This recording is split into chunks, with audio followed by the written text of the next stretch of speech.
देखिए आयोग काहे के लिए बनाया था कि वोटर की चोरी ना हो, वोटर के वोट की चोरी ना हो, कोई भी पार्टी जो प्रोटोकॉल उसको ना तोड़े।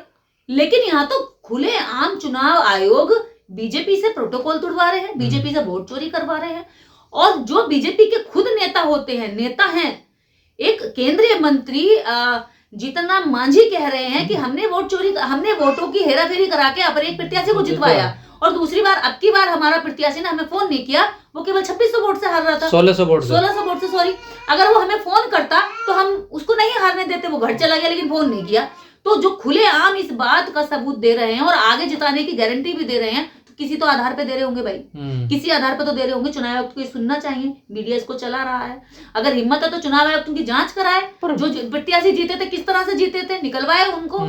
और तो और जो देश की राजधानी की मुख्यमंत्री यानी दिल्ली की मुख्यमंत्री एक अनोखी महिला है, वो तो खैर वो तो एक अपरंपार उनकी महिमा है वो, लेकिन सच महिला है बेचारी, वो बहुत अंदर से एकदम इनोसेंट महिला है। उन्हें अभी बोला कि भाई जब कांग्रेस वोट चोरी कर रही तो कुछ नहीं, हमने कर लिया तो आफत आ गई। मतलब वो खुद बता रही है कि हमने वोट चोरी की, उसे पता है कि वोट चोरी करके जो है नेता बनी है, सीएम बनी है।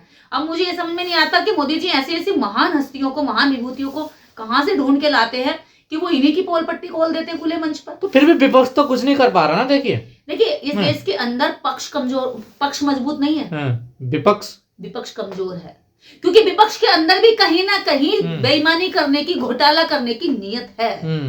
आज आप देखेंगे कि बीजेपी आरएसएस वोटर को टारगेट नहीं करती, वो समाज को टारगेट करती है। और वो किसी भी जगह व्यक्ति क्यों ना हो, उसका इतना बड़ा टारगेट होता है कि अगर वो समाज टारगेट है तो वो वोटर में कन्वर्ट जरूर होगा, और वोटर में कन्वर्ट होगा तो वो अंधभक्ति में भी जरूर कन्वर्ट कर लेंगे, उनको पता है। लेकिन इस देश का जो विपक्ष है वो आपस में लड़ाई में लगा है। उस देश जहां विपक्ष कमजोर होता है वहां वोटर और नागरिक की जो गरिमा है, जो उसकी सुरक्षा है, जो उसके अधिकार है, वो खुद कमजोर होते हैं। खुलेआम सत्ता पक्ष नेता कह रहे हैं यार, फिर भी विपक्ष कुछ नहीं करता। देखिए लाचार हो गया है। विपक्ष लाचार नहीं है, विपक्ष भी बेईमान है। विपक्ष पहले बेईमान रहा है, और विपक्ष ने ही जब एक समय था ईवीएम को हटाने के लिए, जब कोर्ट ने कहा था कि ईवीएम हटनी चाहिए, तो इसी विपक्ष ने, कांग्रेस ने ईवीएम नहीं हटाई, दोबारा कांग्रेस ईवीएम को ले आई। अब इनकी गड़बड़ी ये है कि ईवीएम हटनी चाहिए, लेकिन ईवीएम से अगर मौका मिले तो ये भी बेईमानी करने से नहीं चूकेंगे।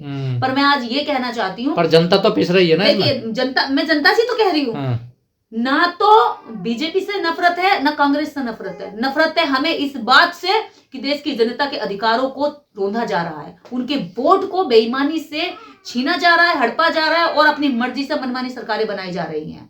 उनके स्वास्थ्य को, उनके रोजगार को, उनके शिक्षा को, उनके बच्चे के भविष्य को, और सबसे बड़ी बात, जो उनके वोट में विश्वास था, जो उनका लोकतंत्र में विश्वास था, उस विश्वास को तोड़ा जा रहा है। तो ऐसी जो भी पार्टियां चाहे पक्ष में हो या विपक्ष में है, दोनों के ही लिए जनता को चेतावनी देनी चाहिए कि जनता इतनी मूर्ख नहीं है कि आप बनाते रहेंगे और हम बनते रहेंगे। यहाँ पर पक्ष और विपक्ष की लड़ाई चलती रहेगी, लेकिन जनता क्या कर रही है? जनता भी तो ऐसे लोगों को चुनकर लाती है जो उनका ही शोषण करें, जो उनकी ही जमीनें छीने, जो उनके ही घरों पे धावा बोले। मेरी जाति का नेता, मेरे धर्म का नेता, धर्म का राजनीति वाले नेताओं को आपने वोट दिया, आज वो लोग धर्म की आग में आपके अंदर की मानवता को धीरे धीरे डेमोक्रेसी की सरेआम धज्जियां उड़ाई जा रही है। देखिए डेमोक्रेसी क्या होती है? डेमोक्रेसी सबसे बड़ी जो डेमोक्रेसी बनती है वो वोट से बनती है। डेमोक्रेसी क्या होती है? आजादी होती है। नागरिक की आजादी ही डेमोक्रेसी है। नागरिक की स्वतंत्रता को डेमोक्रेसी कहा गया। अगर उसके अंदर ये भी, उसे इतनी भी स्वतंत्रता नहीं है कि वो उसके वोट चोरी की आवाज संसद से नहीं उठ रही है तो वो धरना दे सके, कहीं प्रदर्शन कर सके, ऐसा भी करने पर लाठियां भाजी जाती हैं, तोड़ दी जाती हैं, हड्डी हड्डी डाल दी जाती है, जेल में डिटेन कर लिया जाता है। तो कहे की स्वतंत्रता है। डेमोक्रेसी में स्वतंत्रता नहीं है तो क्या बचता है? फिर तानाशाही बचती है। तो तानाशाही बच रही है भैया, तानाशाही चल रही है। यहाँ पे अगर आप जाएंगे अपने रोजगार की लड़ाई लड़ने तो सरकार मार के भगाएगी। आप जाएंगे यहाँ पर लोगों से अपनी जो आपके एग्जाम देते हैं वो एग्जाम, पढ़ा लिखा रोजगार मांगने जब युवा जाता है तो लाठियां भाजी जाती हैं। एग्जाम देता है, पेपर लीक हो जाता है, उसके बाद आवाज उठाता है तो लाठियां भाजी जाती हैं। यहाँ पढ़ने जाता है तो उस पर इतनी महंगी फीस की गाज मारी जाती है कि वो फीस नहीं भर पाता। बीमार हो जाता है तो इतनी महंगी दवाइयों की मार मांगी जाती है कि जमीन और दौलत बिक जाती है। सरकारी अस्पताल जाए तो इलाज नहीं होता। प्राइवेट हॉस्पिटल जाए तो इलाज के साथ में उसका सब कुछ चला जाता है। तो ये जो देश की जनता है वो सोचे कि आपने कैसे नेता, कैसी पार्टियों को चुना है जो आपके अधिकारों को लगातार खत्म कर रही है।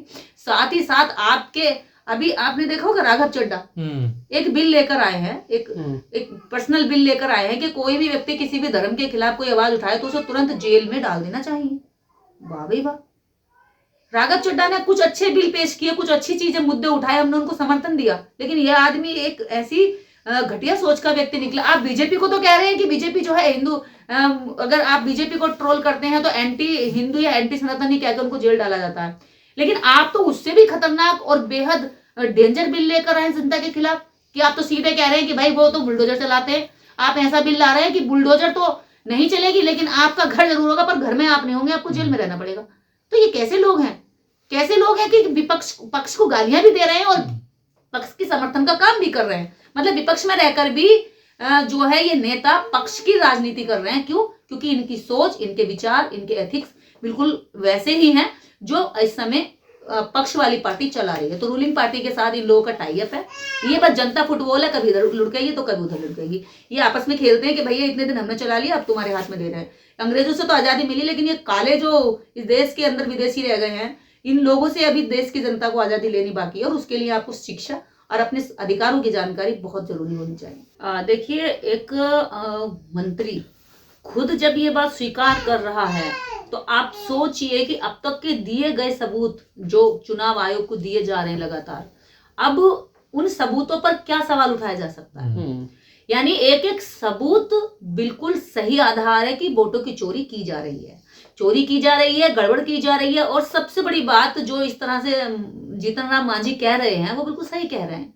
वो आदमी अंदर से जो है सच बोलते हैं, सच बोलते हैं और उन्होंने ये सच्चाई भरे मन से बोल दे, क्योंकि अंदर का भला आदमी जो कई बार बातें करते बस अंदर की चीजें निकाल देता है। तो उन्होंने ये बात कही कि 2700 वोट से हारते हुए प्रत्याशी को हमने जिता दिया 2020 में। 2020 की घटना वो खुद स्वयं एक्सेप्ट कर रहे हैं। आप बताइए, 2700 वोट बड़े मायने करते हैं। बिना वहां के प्रशासन के, बिना डीएम के, बिना वहां पे जो ड्यूटी में अधिकारी होते हैं उन्हें फोन किए बिना या उन्हें मैनेज किए बिना ये 2700 वोट कंप्लीट नहीं किए जा सकते थे।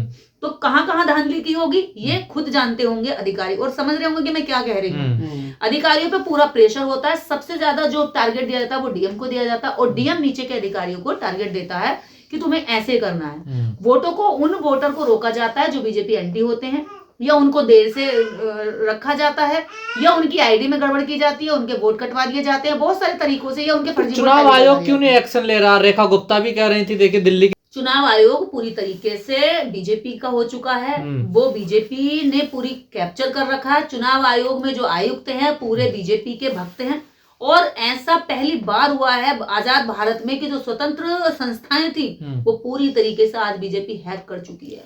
केवल पैसे के दम पर, चंदे के दम पर, केवल इस दम पर कि बीजेपी हर अधिकारी की एक फाइल बनाकर रखती है और उस फाइल के दम पर अगर वो नहीं करेगा काम तो ईडी का, इनकम टैक्स का छापा पड़ जाएगा। तुम्हारे घर में सुबह पता चला 20 अधिकारी ऐसे रेड मारेंगे कि तुम्हें पता नहीं चलेगा कि कहाँ बैठना, पूरा दिन सुखा देंगे तुम्हें बिठा करके। घर के अंदर दबा सारा सोना चांदी पैसा रुपया सब निकाल लेंगे, और तो और तुम्हारे बीवी बच्चा बेटी जिसके नाम संपत्ति होगी वो भी ढूंढ डालेंगे। तो इसलिए चुनाव आयोग ये नहीं कर सकता, और करेगा भी किस मुंह से। खुद चुनाव आयुक्त जो है हंस रहे हैं कि भाई हम बहनों की, बेटियों की वीडियो नहीं दिखा सकते। अरे कितनी बेकार सी बात कह रहे हैं, कितनी नॉनसेंस बात है। वो वीडियो को वोट डालते हुए की है, ये बाथरूम में, ये तो जबरदस्ती तानाशाही, हिटलरशाही हो रही है ना। चुनाव का कोई मतलब नहीं बच रहा। आप देखिए